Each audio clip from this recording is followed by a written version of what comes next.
Bronze rated PSU গুলো ভালো না।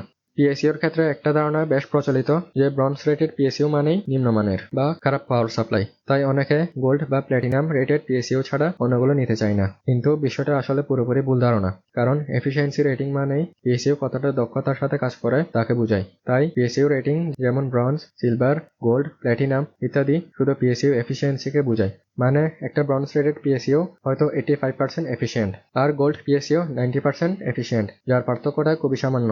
কিন্তু মানের দিক থেকে কোনটা ভালো সেটা এর বিল্ড কোয়ালিটির উপর নির্ভর করে। একটা পরিচিত ব্র্যান্ডের থেকে ভালো মানের ব্রোঞ্জ রেটেড পিএসইউ আর একটা অজানা ব্র্যান্ডের গোল্ড রেটেড পিএসইউর মধ্যে অনেক তফাৎ থাকতে পারে। তাই কোনো ভালো ব্র্যান্ডের ব্রোঞ্জ পিএসইউ অনেক সময় নামহীন ব্র্যান্ডের গোল্ড পিএসইউর চেয়েও বেশি নির্ভরযোগ্য ও নিরাপদ। এছাড়া শুধুমাত্র রেটিং দেখে সিদ্ধান্ত না নিয়ে বরং পিএসইউ রিভিউ, ব্র্যান্ড রেপুটেশন আর টেস্ট রিপোর্ট দেখে সিদ্ধান্ত নেওয়া উচিত। তাছাড়া অনেক বিশ্বস্ত ওয়েবসাইট এবং ইউটিউব চ্যানেলে পিএসইউর রেটিং লিস্ট পাওয়া যায়। সেখান থেকে আপনি দেখতে পারবেন কোন পিএসইউ গুলো আসলে ভালো পারফর্ম করে।